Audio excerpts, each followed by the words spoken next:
Hello మూవీతో Telugu తెరకు entry ఇచ్చిన నటి రష్మిక మందన. ఆ మూవీ సూపర్ హిట్ అయిన తర్వాత ఇక ఆమె తన కెరియర్లో వెనుతిరిగి చూసుకోలేదు. తెలుగు, తమిళ్ అండ్ హిందీలో బ్యాక్ టు బ్యాక్ సినిమాలు చేస్తూ నేషనల్ క్రష్గా, స్టార్ హీరోయిన్గా దూసుకుపోతున్నారు.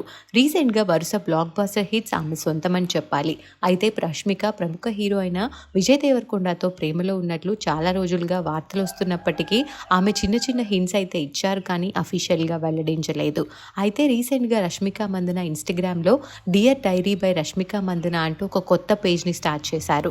ఆ పేజ్లో డియర్ డైరీ, ఒక కొత్త జర్నీని స్టార్ట్ చేయబోతున్నాను, త్వరలో మీకు షేర్ చేస్తాను. నీ హార్ట్ రేజ్ అవుతుంది, నీ హ్యాండ్స్ షేక్ అవుతాయి, నవ్వి నీ చీక్స్ నొప్పి పుడతాయి. అలా ఉంది నా పరిస్థితి ఇప్పుడు, ఎందుకంటే నాకు చాలా చాలా స్పెషల్ అయిన ఒక విషయం రాబోతుంది అంటూ పోస్ట్ చేసింది రష్మిక. ఆ పోస్ట్ చూసిన వారిలో కొందరు Rashmika Devarakonda soon, Rashmika Vijay relationship official చేయబోతున్నారంటూ కామెంట్స్ పెడుతుంటే, మరికొందరు మాత్రం ఏదో కొత్త వెంచర్ స్టార్ట్ చేయబోతున్నట్టుంది అంటూ కామెంట్స్ పెడుతున్నారు. మరి రష్మికకి అంత స్పెషల్ అయిన విషయం ఏంటి అనేది తెలియాలంటే ఆమె వెల్లడించేంత వరకు వెయిట్ చేయాల్సిందే.